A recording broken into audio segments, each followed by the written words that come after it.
शिव शक्ति सदा सहायते। हमारे चैनल भारत अनंत वेद पर आपका हार्दिक स्वागत है। भगवान शिव और माता पार्वती आपके मन की हर इच्छा को पूर्ण करे। शिव महापुराण के चौथे अध्याय में आज हम श्री रुद्र संहिता के चौथे अध्याय से लेके 15वें अध्याय तक का श्रवण करेंगे, जिसमें ब्रह्मा जी द्वारा शिव तत्व का वर्णन तथा फल प्राप्ति और शिव पूजन की श्रेष्ठ विधि शामिल है। मुझे आशा है कि आप इससे पहले के अध्याय भी सुन चुके होंगे। अगर वो अध्याय आपने अभी तक नहीं सुने हैं तो कृपया जरूर सुन लीजिएगा, क्योंकि सावन के महीने में शिव महापुराण का श्रवण करना अत्यंत फलकारी माना गया है। शिव महापुराण को कहते सुनते सभी पर भगवान शिव अपनी कृपा दृष्टि बनाते हैं, इसलिए सावन के महीने में शिव महापुराण का श्रवण अवश्य करना चाहिए। तो चलिए आज के अध्याय का श्रवण करते हैं। सूत जी बोले, महर्षियों, भगवान श्री हरि के अंतर ध्यान हो जाने पर मुनि श्रेष्ठ नारद शिवलिंगों का भक्ति पूर्वक दर्शन करने के लिए निकल गए। इस प्रकार भक्ति मुक्ति देने वाले अनेक शिवलिंगों के उन्होंने दर्शन किए। जब उन रुद्र गणों ने नारद जी को वहां देखा तो वे दोनों गण अपने शाप की मुक्ति के लिए उनके चरणों पर गिर पड़े और उनसे प्रार्थना करने लगे कि वे उनका उद्धार करें। वो कहने लगे कि नारद मुने, हम आपके अपराधी हैं। राजकुमारी श्रीमती के स्वयंवर में आपका मन माया से मोहित था। उस समय भगवान शिव की प्रेरणा से आपने हमें शाप दे दिया था। अब आप हमारी जीवन रक्षा का उपाय कीजिए। हमने कर्मों का फल भोग लिया है। कृपा कर हम पर प्रसन्न होकर हमें शाप मुक्त कर दीजिए। तब नारद जी ने कहा, हे रुद्रगणों, आप महादेव के गण हैं एवं सभी के लिए आदरणीय हैं। उस समय भगवान शिव की इच्छा से मेरी बुद्धि भ्रष्ट हो गई थी, इसीलिए मोहवश मैंने आपको शाप दे दिया था। आप लोग मेरे इस अपराध को क्षमा कर दें, परंतु मेरा वचन झूठा नहीं हो सकता, इसलिए मैं आपको शाप से मुक्ति का उपाय बताता हूँ। मुनिवर विश्वा के वीर द्वारा तुम एक राक्षसी के गर्भ से जन्म लोगे। समस्त दिशाओं में रावण और कुंभकर्ण के नाम से प्रसिद्धि पाओगे। राक्षस राज का पद प्राप्त करोगे। तुम बलवान व वैभव से युक्त होगे। तुम्हारा प्रताप सभी लोकों में फैलेगा। समस्त ब्रह्मांड के राजा होकर भी भगवान शिव के परम भक्तों में तुम होगे। भगवान शिव के ही दूसरे स्वरूप श्री विष्णु के अवतार के हाथों से मृत्यु पाकर तुम्हारा उद्धार हो जाएगा तथा फिर अपने पद पर प्रतिष्ठित हो जाओगे। सूत जी कहने लगे कि इस प्रकार नारद जी का कथन सुनकर वे दोनों रुद्रगण प्रसन्न होते हुए वहां से चले गए और नारद जी भी आनंद से सराबोर हो मन ही मन शिव जी का ध्यान करते हुए शिव तीर्थों के दर्शन करने लगे। इस प्रकार भ्रमण करते करते वे शिव की प्रिय नगरी काशीपुर में पहुंचे और काशीनाथ का दर्शन कर उनकी पूजा उपासना करने लगे। श्री नारद जी शिव जी की भक्ति में डूबे उनका स्मरण करते हुए ब्रह्मलोक को चले गए। वहां पहुंचकर उन्होंने ब्रह्मा जी को आदर पूर्वक नमस्कार किया और उनकी स्तुति करने लगे। उस समय उनका हृदय शुद्ध हो चुका था और उनके हृदय में शिव जी के प्रति भक्ति भावना ही थी और कुछ नहीं था।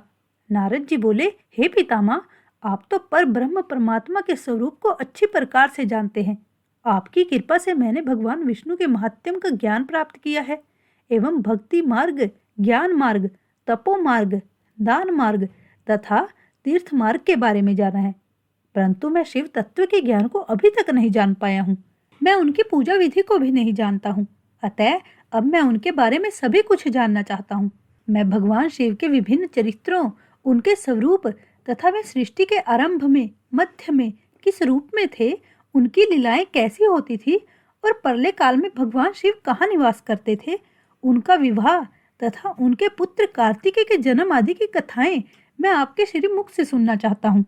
भगवान शिव कैसे प्रसन्न होते हैं और प्रसन्न होने पर क्या क्या प्रदान करते हैं, इस संपूर्ण वृत्तांत को मुझे बताने की कृपा करें। अपने पुत्र नारद की ये बातें सुनकर पितामह ब्रह्मा बहुत प्रसन्न हुए। ब्रह्मा जी ने कहा, हे नारद, तुम सदैव जगत के उपकार में लगे रहते हो।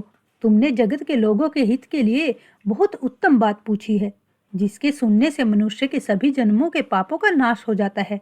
उस परम ब्रह्म शिव तत्व के वर्णन मैं तुम्हारे लिए कर रहा हूँ। शिव तत्व का स्वरूप बहुत सुंदर और अद्भुत है। जिस समय महाप्रलय आई थी और पूरा संसार नष्ट हो गया था तथा चारों ओर सिर्फ अंधकार ही अंधकार था, आकाश व ब्रह्मांड तारों व ग्रह से रहित होकर अंधकार में डूब गए थे। सूर्य और चंद्रमा दिखाई देने बंद हो गए थे। सभी ग्रहों और नक्षत्रों का कहीं पता नहीं चल रहा था। दिन रात, अग्नि, जल कुछ भी नहीं था। प्रधान आकाश और अन्य तेज भी शून्य हो गए थे। शब्द, स्पर्श, गंध, रूप, रस, इन सब का तो अभाव हो गया था। सत्य असत्य सब कुछ खत्म हो गया था। तब सिर्फ सत ही बचा था। उस तत्व को मुनिजन एवं योगी अपने हृदय के भीतर ही देखते हैं। वाणी, नाम, रूप, रंग आदि की वहां तक पहुंच नहीं है। उस पर ब्रह्म के विषय में ज्ञान और अज्ञान से किए गए संबोधन के द्वारा कुछ समय बाद अर्थात सृष्टि के समय आने पर एक से अनेक होने के संकल्प का उदय हुआ।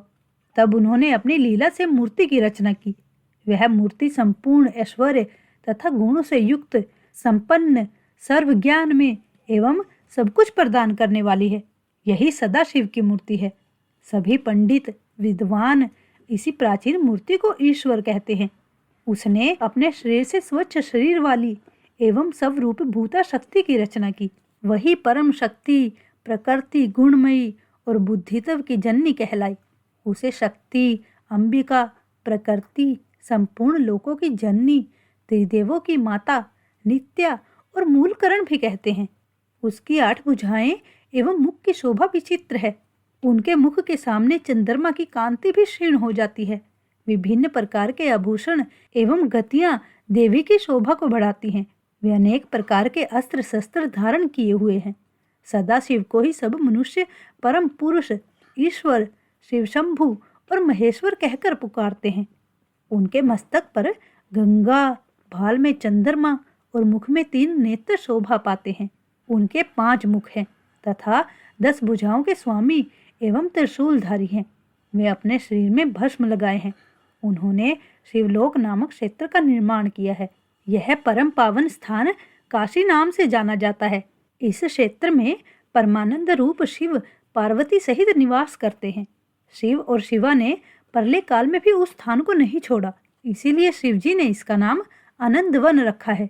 एक दिन आनंद वन में घूमते समय शिव शक्ति के मन में किसी दूसरे पुरुष की रचना करने की इच्छा हुई। तब उन्होंने सोचा कि इसका भार किसी दूसरे व्यक्ति को सौंपकर हम यही काशी में विराजमान रहेंगे। ऐसा सोचकर उन्होंने अपने वाम भाग के 10वें अंग पर अमृत मल दिया, जिससे एक सुंदर पुरुष वहां प्रकट हुआ, जो शांत और सत्व गुणों से युक्त एवं गंभीरता का अथाह सागर था। उसकी कांति इंद्र नील मणि के समान श्याम थी।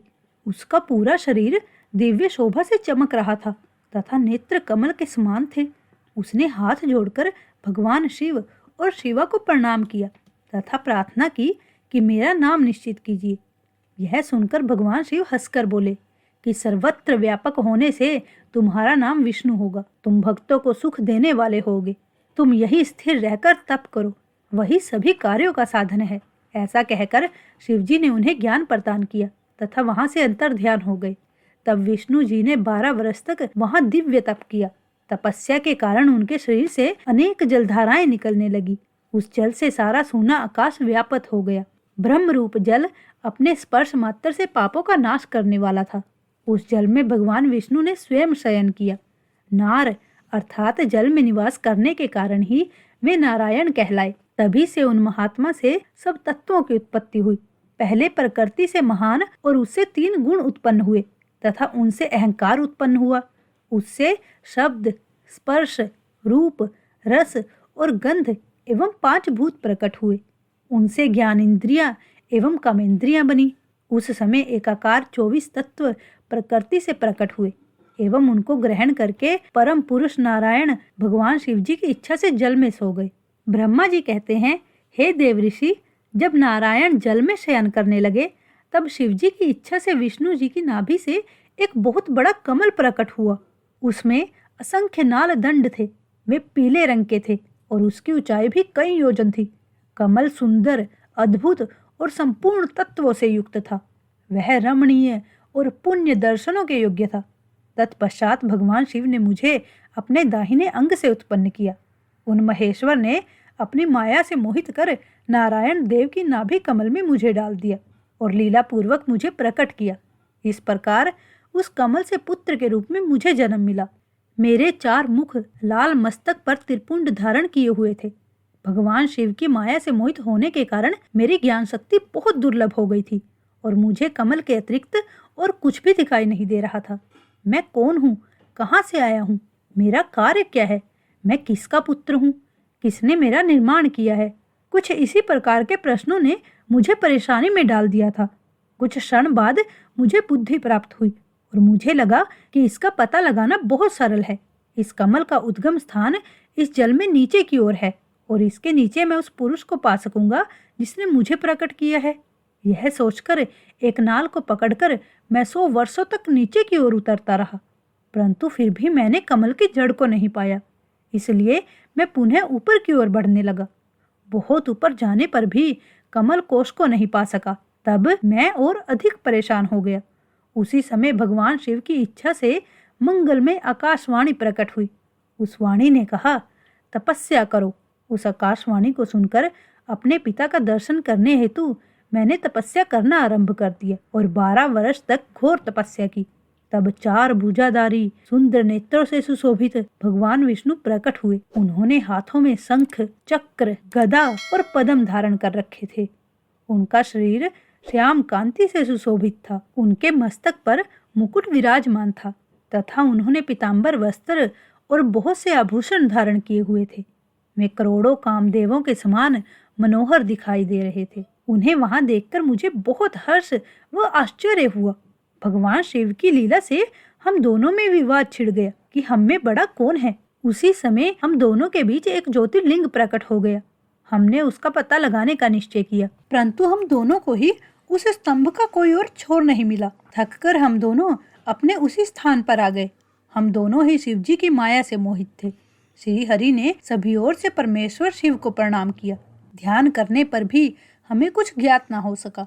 तब मैंने और श्री हरि ने अपने मन को शुद्ध करते हुए अग्नि स्तंभ को प्रणाम किया।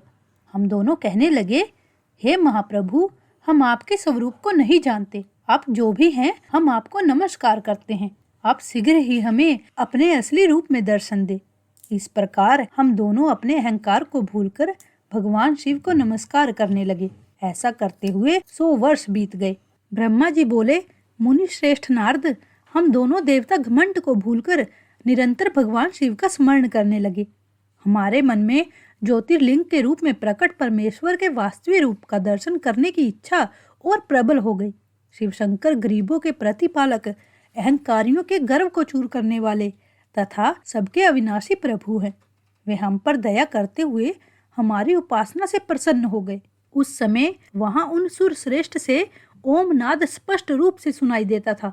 उस नाद के विषय में मैं और विष्णु जी दोनों यही सोच रहे थे कि यह कहाँ से सुनाई पड़ रहा है। उन्होंने लिंग के दक्षिण भाग में सनातन आदि वर्ण आकार का दर्शन किया, उत्तर भाग में उकार का, मध्य भाग में मकार का और अंत में ओम नाद का साक्षात दर्शन एवं अनुभव किया।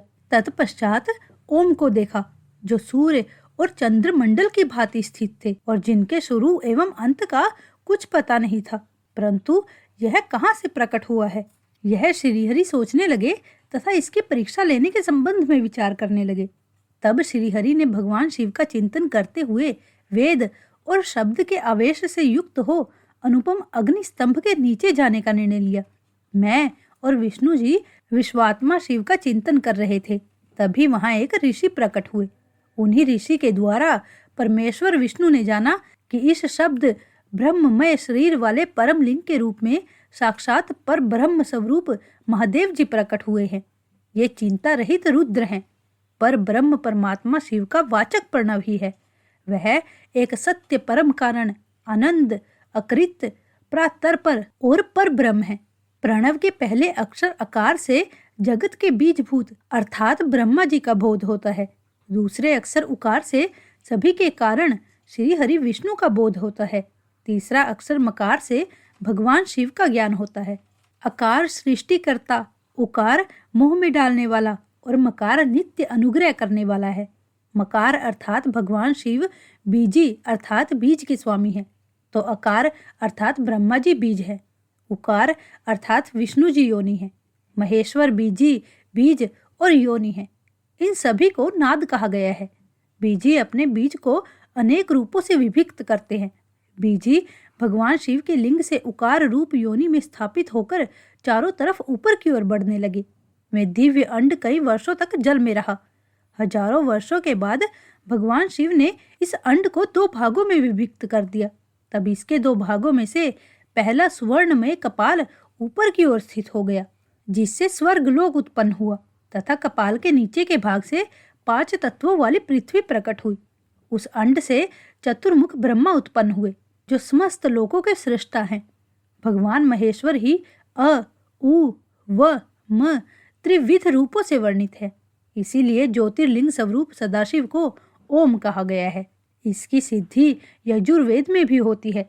देवेश्वर शिव को जानकर विष्णु जी ने शक्ति संभूत मंत्रों द्वारा उत्तम एवं महान अभ्युदय से शोभित भगवान शिव की स्तुति करनी शुरू कर दी। इसी समय मैंने और विश्वपालक भगवान विष्णु ने एक अद्भुत व सुंदर रूप देखा, जिसके 5 मुख, 10 भुजा, कपूर के समान गौर वर्ण, परम कांतिमय, अनेक आभूषणों से विभूषित, महान उदार, महावीरवान और महापुरुषों के लक्षण से युक्त था, और जिसके दर्शन पाकर मैं और विष्णु जी धन्य हो गए। तब परमेश्वर महादेव भगवान प्रसन्न होकर अपने दिव्यमय रूप में स्थित हो गए। इस प्रकार भगवान महादेव व भगवती उमा के दर्शन कर हम दोनों कृतार्थ हो गए। हमने उनके चरणों में प्रणाम किया। तब हमें 5 कलाओं से युक्त ओंकार जनित मंत्र का साक्षात्कार हुआ। तत्पश्चात महादेव जी ओम तत्त्वमसि महावाक्य दृष्टि गोचर हुआ, जो परम उत्तर मंत्र रूप है। इसके बाद धर्म और अर्थ का साधक बुद्धि स्वरूप 24 अक्षरीय गायत्री मंत्र प्रकट हुआ, जो पुरुषार्थ रूपी फल देने वाला है। तत्पश्चात मृत्युंजय मंत्र, फिर पंचाक्षर मंत्र तथा दक्षिणामूर्ति व चिंतामणि का साक्षात्कार हुआ। इन 5 मंत्रों को विष्णु भगवान ने ग्रहण कर जपना आरंभ कर दिया। ईशों के मुकुटमणि ईशान हैं, जो पुरातत्व पुरुष हैं, हृदय को प्रिय लगने वाले, जिनके चरण सुंदर हैं, जो सांप को आभूषण के रूप में धारण करते हैं, जिनके पैर व नेत्र सभी ओर हैं, जो मुझ ब्रह्मा के अधिपति, कल्याणकारी तथा सृष्टि पालन एवं संहार करने वाले हैं। उन वरदायक शिव की मेरे साथ भगवान विष्णु ने प्रिय वचनों द्वारा संतुष्ट चित्त से स्तुति की। ब्रह्मा जी बोले, नारद, भगवान विष्णु द्वारा की गई अपनी स्तुति सुनकर कल्याणमय शिव बहुत प्रसन्न हुए और देवी उमा सहित वहां प्रकट हो गए। भगवान शिव के 5 मुख थे और हर मुख में 3-3 नेत्र थे। मस्तक में चंद्रमा, सिर पर जटा तथा संपूर्ण अंगों में विभूति लगा रखी थी। 10 भुजा वाले गले में नीलकंठ आभूषणों से विभूषित और माथे पर भस्म का त्रिपुंड लगाए थे। उनका यह रूप मन को मोहित करने वाला और परम आनंदमय था। महादेव जी के साथ भगवती उमा ने भी हमें दर्शन दिए। उनको देखकर मैंने और विष्णु जी ने पुनः उनकी स्तुति करनी शुरू कर दी। तब पापों का नाश करने वाले तथा अपने भक्तों पर सदा कृपा दृष्टि रखने वाले महेश्वर ने मुझे और भगवान विष्णु को श्वास से वेद का उपदेश दिया। तत्पश्चात उन्होंने हमें गुप्त ज्ञान प्रदान किया। वेद का ज्ञान प्राप्त कर कृतार्थ हुए विष्णु जी और मैंने भगवान शिव और देवी के सामने अपने दोनों हाथ जोड़कर नमस्कार किया तथा प्रार्थना की। विष्णु जी ने पूछा, हे देव, आप किस प्रकार प्रसन्न होते हैं तथा किस प्रकार आपकी पूजा और ध्यान करना चाहिए? कृपया कर हमें इस सब के बारे में बताइए तथा सदुपदेश देकर धन्य करें। ब्रह्मा जी कहते हैं, नारद, इस प्रकार श्री हरि की यह बात सुनकर अत्यंत प्रसन्न हुए कृपा निधान शिव ने प्रीतिपूर्वक यह बात कही। श्री शिव बोले, मैं तुम दोनों की भक्ति से बहुत प्रसन्न हूँ। मेरे इसी रूप का पूजन व चिंतन करना चाहिए। तुम दोनों महाबली हो। मेरे दाएं बाएं अंगों से तुम प्रकट हुए हो। लोक पिता ब्रह्मा मेरे दाहिने पार्श्व से और पालनहार विष्णु मेरे बाएं पार्श्व से प्रकट हुए हैं। मैं तुम पर भली भांति प्रसन्न हूँ और तुम्हें मनोवांछित फल देता हूँ। तुम दोनों की भक्ति सदृढ़ हो। मेरी आज्ञा का पालन करते हुए ब्रह्मा जी आप जगत की रचना करें तथा भक्त विष्णु जी आप इस जगत का पालन करें। भगवान विष्णु बोले, प्रभु, यदि आपके हृदय में हमारी भक्ति से प्रीति उत्पन्न हुई है और आप हम पर प्रसन्न होकर हमें वर देना चाहते हैं, तो हम यही वर मांगते हैं कि हमारे हृदय में सदैव आपकी अनन्य एवं अविचल भक्ति बनी रहे। ब्रह्मा जी बोले, नारद, विष्णु जी की यह बात सुनकर भगवान शंकर प्रसन्न हुए। तब हमने दोनों हाथ जोड़कर उन्हें प्रणाम किया। शिव जी कहने लगे, मैं सृष्टि, पालन और संहार का करता हूँ। मेरा स्वरूप सगुण और निर्गुण है। मैं ही सच्चिदानंद निर्विकार परम ब्रह्म और परमात्मा हूँ। सृष्टि की रचना, रक्षा और परलय रूप गुणों के कारण मैं ही ब्रह्मा, विष्णु और रुद्र नाम धारण करके 3 रूपों में विभक्त हुआ हूँ। मैं भक्त वत्सल हूँ और भक्तों की प्रार्थना को सदैव पूरी करता हूँ। मेरे इसी अंश से रुद्र की उत्पत्ति होगी। पूजा की विधि विधान की दृष्टि से हम में कोई अंतर नहीं होगा। विष्णु, ब्रह्मा और रुद्र तीनों एक रूप होंगे। इनमें भेद नहीं है। इनमें जो भेद मानेगा वह घोर नरक को भोगेगा। मेरा शिव रूप सनातन है। यह सत्य, ज्ञान एवं अनंत ब्रह्म है। ऐसा जानकर मेरे यथार्थ स्वरूप का दर्शन करना चाहिए। मैं स्वयं ब्रह्मा जी की भ्रकुटी से प्रकट होऊंगा। ब्रह्मा जी, आप सृष्टि के निर्माता बनो। श्री हरि विष्णु इसका पालन करें तथा मेरे अंश से प्रकट होने वाले रुद्र प्रलय करने वाले हैं। उमा नाम से विख्यात परमेश्वरी प्रकृति देवी हैं। इन्हीं की शक्ति भूता वाग देवी सरस्वती ब्रह्मा जी की अर्धांगिनी होंगी और दूसरी देवी जो प्रकृति देवी से उत्पन्न होंगी लक्ष्मी रूप में विष्णु जी की शोभा बढ़ाएंगी तथा काली नाम से जो तीसरी शक्ति उत्पन्न होगी वह मेरे अंशभूत रुद्र देव को प्राप्त होगी। कार्य सिद्धि के लिए वे ज्योति रूप में प्रकट होंगी। उनका कार्य सृष्टि, पालन और संहार का संपादन है। मैं ही सृष्टि, पालन और संहार करने वाले रज आदि तीनों गुणों द्वारा ब्रह्मा, विष्णु और रुद्र नाम से प्रसिद्ध हो 3 रूपों में प्रकट होता हूँ। तीनों लोकों का पालन करने वाले श्री हरि अपने भीतर तमोगुण और बाहर सत्व गुण धारण करते हैं तथा त्रिभुवन की सृष्टि करने वाले ब्रह्मा जी बाहर और भीतर से रजोगुणी हैं। इस प्रकार ब्रह्मा, विष्णु तथा रुद्र तीनों देवताओं में गुण हैं तो शिव गुणातीत माने जाते हैं। हे विष्णु, तुम मेरी आज्ञा से सृष्टि का प्रसन्नता पूर्वक पालन करो। ऐसा करने से तुम तीनों लोकों में पूजनीय होगे। परमेश्वर शिव बोले, हे उत्तम व्रत का पालन करने वाले विष्णु, तुम सर्वदा सब लोकों में पूजनीय और मान्य होगे। ब्रह्मा जी के द्वारा रचे लोक में कोई दुख या संकट होने पर दुखों और संकटों का नाश करने के लिए तुम सदा तत्पर रहना। तुम अनेकों अवतार ग्रहण करके जीवों का कल्याण कर अपनी कीर्ति का विस्तार करोगे। मैं तुम्हारे कार्यों में तुम्हारी सहायता करूंगा और तुम्हारे शत्रुओं का नाश करूंगा। तुम में और रुद्र में कोई अंतर नहीं है। तुम एक दूसरे के पूरक हो। जो मनुष्य रुद्र का भक्त होकर तुम्हारी निंदा करेगा उसका पुण्य नष्ट हो जाएगा और उसे नरक भोगना पड़ेगा। मनुष्यों को तुम भोग और मोक्ष प्रदान करने वाले और उनके परम पूज्य देव होकर उनका निग्रह, अनुग्रह आदि करोगे। भगवान शिव ने मेरा हाथ विष्णु जी के हाथ में देकर कहा, तुम संकट के समय सदा इनकी सहायता करना तथा सभी को भोग और मोक्ष प्रदान करना तथा सभी मनुष्यों की कामनाओं को पूर्ण करना। तुम्हारे शरण में आने वाले व्यक्ति को मेरा आश्रय भी मिलेगा तथा हम में भेद करने वाला व्यक्ति नरक में जाएगा। ब्रह्मा जी कहते हैं, देव ऋषि नारद, भगवान शिव का यह वचन सुनकर मैंने और भगवान विष्णु ने महादेव जी को प्रणाम करके धीरे से कहा, हे करुणानिधि भगवान शंकर, मैं आपकी आज्ञा मानकर सब कार्य करूंगा। मेरा जो भक्त आपकी निंदा करे उसे आप नरक प्रदान करें।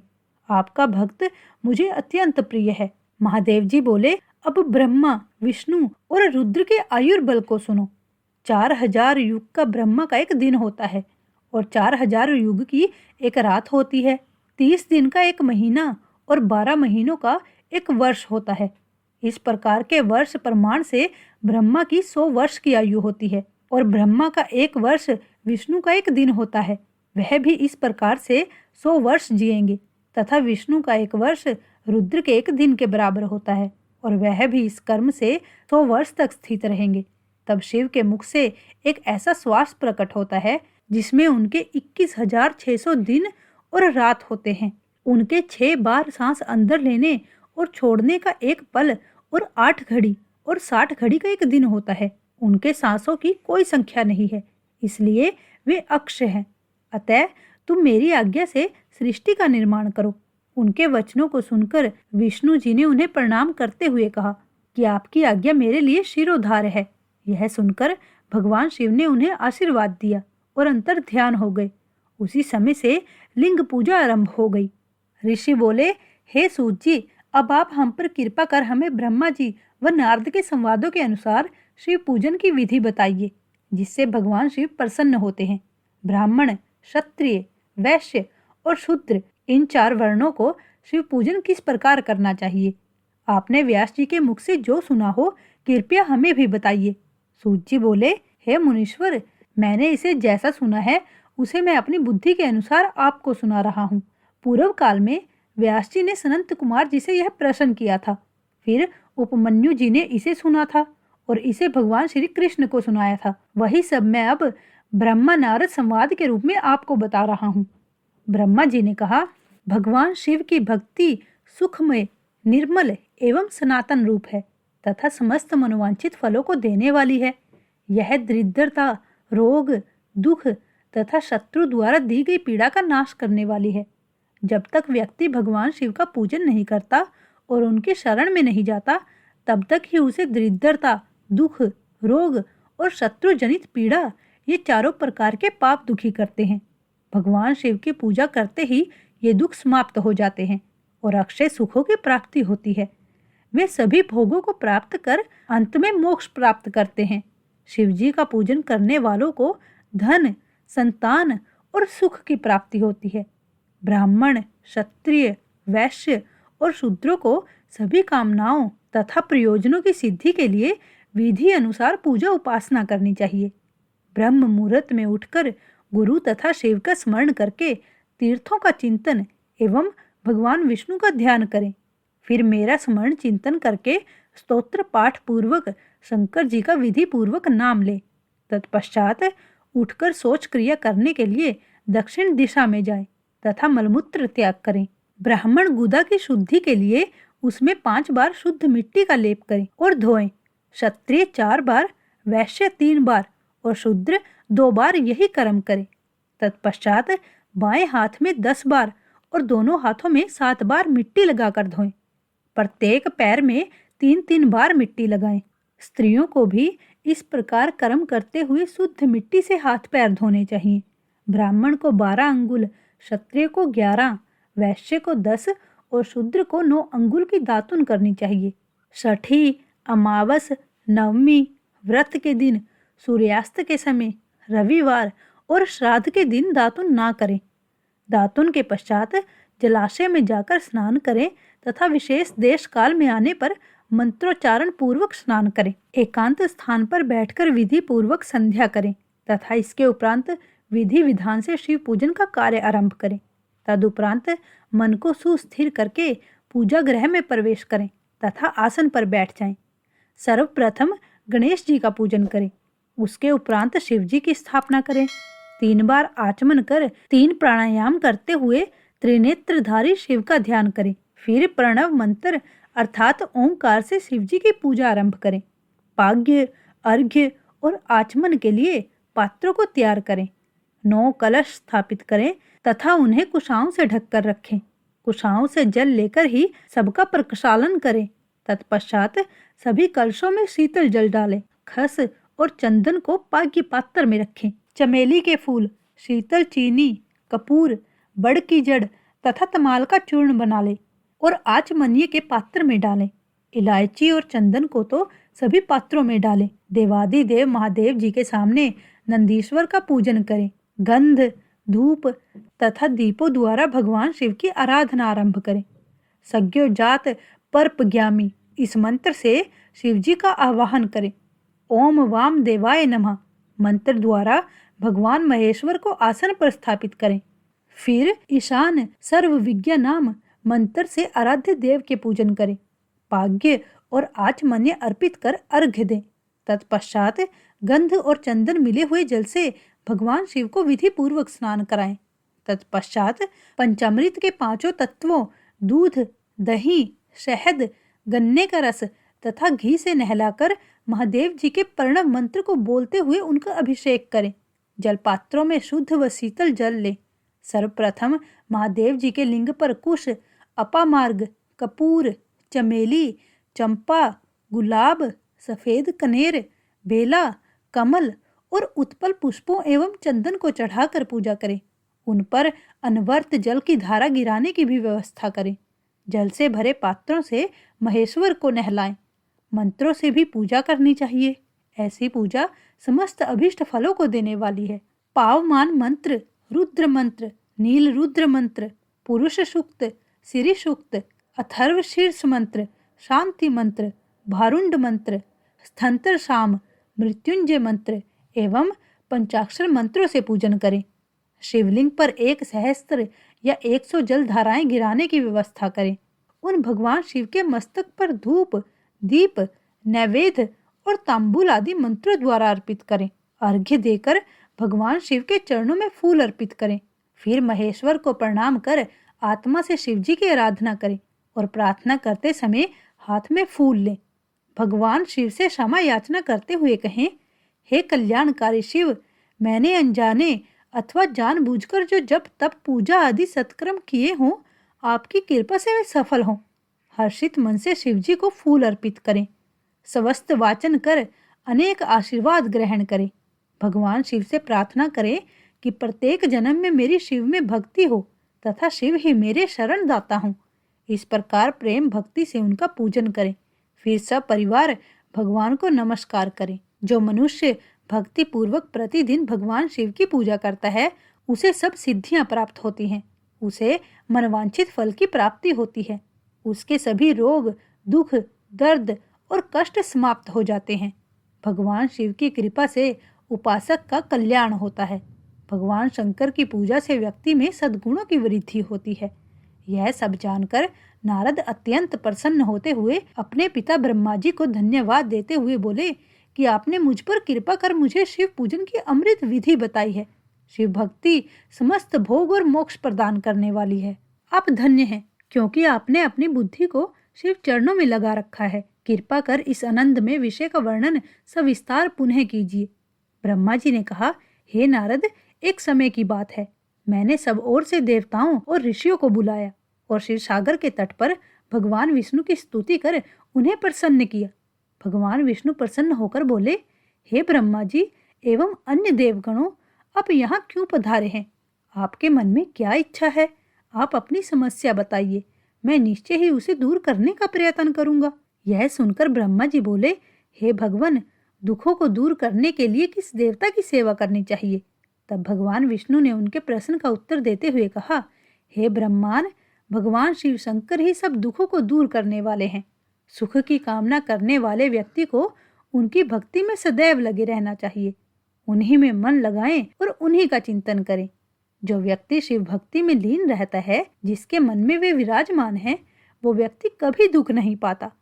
पूर्व जन्म में किए गए पुण्य एवं शिव भक्ति से ही पुरुषों को सुंदर भवन, आभूषणों से विभूषित स्त्रियां, मन का संतोष, धन संपदा, स्वस्थ शरीर, पुत्र पौत्र, अलौकिक प्रतिष्ठा, स्वर्ग के सुख एवं मोक्ष प्राप्त होता है।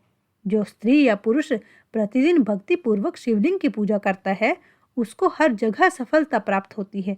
वह पापों के बंधन से छूट जाता है। ब्रह्मा जी एवं अन्य गणों ने भगवान विष्णु के उपदेश को ध्यान पूर्वक सुना। भगवान विष्णु को प्रणाम कर कामनाओं की पूर्ति हेतु उन्होंने शिवलिंग की प्रार्थना की। तब श्री विष्णु ने विश्वकर्मा को बुलाकर कहा, हे मुने, तुम मेरी आज्ञा से देवताओं के लिए शिवलिंग का निर्माण करो। तब विश्वकर्मा ने मेरी और श्री हरि की आज्ञा को मानते हुए देवताओं के लिए उनके अनुसार लिंगों का निर्माण कर उन्हें प्रदान किया। सभी देवता अपने द्वारा प्राप्त लिंग की पूजा उपासना करते हैं। पद्म पराग मणि का लिंग इंद्र को, सोने का कुबेर को, पुखराज का धर्मराज को, श्याम वरण का वरुण को, इंद्र नीलमणि का विष्णु जी को और ब्रह्मा जी हेमले लिंग को प्राप्त कर उसका भक्ति पूर्वक पूजन करते हैं। इसी प्रकार विश्वदेव चांदी के लिंग की और वसुगण पीतल के बने लिंग की भक्ति करते हैं। वज्र लिंग ब्राह्मणों के लिए व मिट्टी का लिंग ब्राह्मणों की स्त्रियों के लिए है। देवी मक्खन के बने लिंग की अर्चना करती है। योगी जन भस्ममय लिंग की, यक्षगण दधि से निर्मित लिंग की, छाया देवी आटे के लिंग और ब्रह्म पत्नी रत्नमय शिवलिंग की पूजा करती है। देवताओं के वचनों को सुनकर मेरे हृदय में हर्ष की अनुभूति हुई। मैंने लोगों का कल्याण करने वाली शिव पूजा की उत्तम विधि बताई। यह शिव भक्ति समस्त अभीष्ट फलों को प्रदान करने वाली है। इस प्रकार लिंगों के विषय में बताकर ब्रह्मा जी ने शिवलिंग व शिव भक्ति की महिमा का वर्णन किया है। व्यक्ति जन्म उच्च कुल में प्राप्त करना अत्यंत दुर्लभ है। इसलिए व्यक्ति रूप में जन्म लेकर मनुष्य को शिव भक्ति में लीन रहना चाहिए। शास्त्रों द्वारा बताए गए मार्ग का अनुसरण करते हुए जाति के नियमों का पालन करते हुए कर्म करें। संपत्ति के अनुसार दान आदि दें। जप, तप, यज्ञ और ध्यान करें। ध्यान के द्वारा ही परमात्मा का साक्षात्कार होता है। भगवान शंकर अपने भक्तों के लिए सदा उपलब्ध रहते हैं। जब तक ज्ञान की प्राप्ति न हो तब तक कर्मों से ही आराधना करें। इस संसार में जो जो वस्तु सत असत रूप में दिखती है अथवा सुनाई देती है वह पर ब्रह्म शिव रूप है। तत्व ज्ञान न होने तक देव की मूर्ति का पूजन करें। अपनी जाति के लिए अपनाए गए कर्म का प्रयत्न पूर्वक पालन करें। आराध्य देव का पूजन श्रद्धा पूर्वक करें, क्योंकि पूजन और दान से ही हमारी विघ्न और बाधाएं दूर होती हैं। जिस प्रकार मैले कपड़े पर रंग अच्छे से नहीं चढ़ता परंतु साफ कपड़े पर अच्छी तरह से रंग चढ़ता है, उसी प्रकार देवताओं की पूजा अर्चना से मनुष्य का शरीर पूर्णतः निर्मल हो जाता है। मनुष्य जब तक गृहस्थ आश्रम में रहे तब तक सभी देवताओं में श्रेष्ठ भगवान शंकर की मूर्ति का प्रेम पूर्वक पूजन करे। अभीष्ट फलों की प्राप्ति तथा सिद्धि के लिए समस्त प्राणियों को सदैव लोक कल्याणकारी भगवान शिव का पूजन करना चाहिए। ब्रह्मा जी कहते हैं, हे नारद, अब मैं शिव पूजन की सर्वोत्तम विधि बताता हूँ। यह विधि समस्त अभीष्ट तथा सुखों को प्रदान करने वाली है। उपासक ब्रह्म मुहूर्त में उठकर जगदम्बा पार्वती और भगवान शिव का स्मरण करे। दोनों हाथ जोड़कर उनके सामने सिर झुकाकर भक्ति पूर्वक प्रार्थना करे। हे देवेश उठिए, हे त्रिलोकीनाथ उठिए, मेरे हृदय में निवास करने वाले देव उठिए और पूरे ब्रह्मांड का मंगल करिए। हे प्रभु, मैं धर्म अधर्म को नहीं जानता हूँ, आपकी प्रेरणा से ही मैं कार्य करता हूँ। फिर गुरु चरणों का ध्यान करते हुए कमरे से निकलकर शौच आदि से निर्वृत्त हों। दोनों हाथों और पैरों को धोकर दातुन करें तथा 16 बार जल की अंजलियों से मुंह को धोएं। ये कार्य सूर्य उदय से पूर्व ही करें। नदी अथवा घर में समय से स्नान करें। श्राद्ध, संक्रांति, ग्रहण, महादान और उपवास वाले दिन गर्म जल में स्नान न करें। कर्म से वारों को देखकर ही तेल लगाएं। जो व्यक्ति नियम पूर्वक रोज तेल लगाता है उसके लिए तेल लगाना किसी भी दिन दूषित नहीं है। सरसों के तेल को ग्रहण के दिन प्रयोग में न लाएं। इसके उपरांत स्नान पूर्व या उत्तर की ओर मुख करके करें। स्नान के उपरांत स्वच्छ अर्थात धुले हुए वस्त्र को धारण करना चाहिए। स्नान के बाद पितरों एवं देवताओं को प्रसन्न करने हेतु तर्पण करें। पूजा हेतु स्थान को गोबर आदि से लीप कर शुद्ध करें। वहां लकड़ी के आसन की व्यवस्था करें। ऐसा आसन अभीष्ट फल देने वाला होता है। उस पर बैठकर भस्म से त्रिपुंड लगाएं। त्रिपुंड से जप तप तथा दान सफल हो जाता है। त्रिपुंड लगाकर रुद्राक्ष धारण करें। तत्पश्चात मंत्रों का उच्चारण करते हुए आचमन करें। पूजा सामग्री को एकत्र करें। फिर गुरु की आज्ञा लेकर और उनका ध्यान करते हुए सब परिवार शिव का पूजन करें। विघ्न विनाशक गणेश जी का बुद्धि सिद्धि सहित पूजन करें। ओम गणपते नमः का जाप करके उन्हें नमस्कार करें तथा क्षमा याचना करें। कार्तिकेय एवं गणेश जी का एक साथ पूजन करें और उन्हें बारंबार नमस्कार करें। फिर द्वार पर स्थित लंबोदर नामक द्वारपाल की पूजा करें। तत्पश्चात भगवती देवी की पूजा करें। चंदन, कुमकुम, धूप, दीप और नैवेद्य से शिवजी का पूजन करें। प्रेम पूर्वक नमस्कार करें। अपने घर में मिट्टी, सोना, चांदी, धातु या अन्य किसी धातु की शिव प्रतिमा बनाएं। भक्ति पूर्वक शिवजी की पूजा कर उन्हें नमस्कार करें। मिट्टी का शिवलिंग बनाकर विधि पूर्वक उसकी स्थापना करें तथा उसकी प्राण प्रतिष्ठा करें। घर में भी मंत्रोच्चार करते हुए पूजा करनी चाहिए। पूजा उत्तर की ओर मुख करके करनी चाहिए। आसन पर बैठकर गुरु को नमस्कार करें। अर्घ्य पात्र से शिवलिंग पर जल चढ़ाएं। शांत मन से पूर्ण श्रद्धावनत होकर महादेव जी का आवाहन इस प्रकार करें, जो कैलाश के शिखर पर निवास करते हैं और पार्वती देवी के पति हैं, जिनके स्वरूप का वर्णन शास्त्रों में है, जो समस्त देवताओं के लिए पूजित हैं, जिनके 5 मुख, 10 हाथ तथा प्रत्येक मुख पर 3-3 नेत्र हैं, जो सिर पर चंद्रमा का मुकुट और जटा धारण किए हुए हैं, जिनका रंग कपूर के समान है और सभी भक्तगण जिनकी जय जयकार करते हैं। ऐसे देवों के देव महादेव भगवान शिव जी का मैं आवाहन करता हूँ। इस प्रकार आवाहन करने के पश्चात उनका आसन स्थापित करें। शिव जी को पाघ्य और अर्घ्य दें। पंचामृत के द्रव्य द्वारा शिवलिंग को स्नान कराएं तथा मंत्रों सहित द्रव्य अर्पित करें। स्नान के पश्चात सुगंधित चंदन का लेप करें तथा सुगंधित जलधारा से उनका अभिषेक करें। फिर आचमन कर जल दें और वस्त्र अर्पित करें।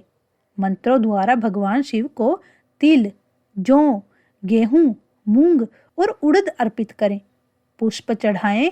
शिवजी के प्रत्येक मुख पर कमल, शतपत्र, शंख पुष्प, कुश पुष्प, धतूरा, मंदार, द्रोण पुष्प, तुलसी दल तथा बेलपत्र चढ़ाकर पराभक्ति से महेश्वर की पूजा करें। बेलपत्र समर्पित करने से शिवजी की पूजा सफल होती है। तत्पश्चात सुगंधित चूर्ण तथा सुवासित तेल बड़े हर्ष के साथ भगवान शिव को अर्पित करें। गूगल और अगरू की धूप दें। घी का दीपक जलाएं। प्रभु शंकर, आपको हम नमस्कार करते हैं। आप अर्घ्य को स्वीकार करके मुझे रूप दीजिए, यश दीजिए और भोग व मोक्ष रूपी फल प्रदान कीजिए। यह कहकर अर्घ्य अर्पित करें। नैवेद्य व तांबूल अर्पित करें। 5 बत्ती की आरती करें। 4 बार पैरों में, 2 बार नाभि के सामने, 1 बार मुख के सामने तथा संपूर्ण शरीर में 7 बार आरती दिखाएं। तत्पश्चात शिवजी की परिक्रमा करें। हे प्रभु शिव शंकर, मैंने अज्ञान से अथवा जानबूझकर जो पूजन किया है वह आपकी कृपा से सफल हो।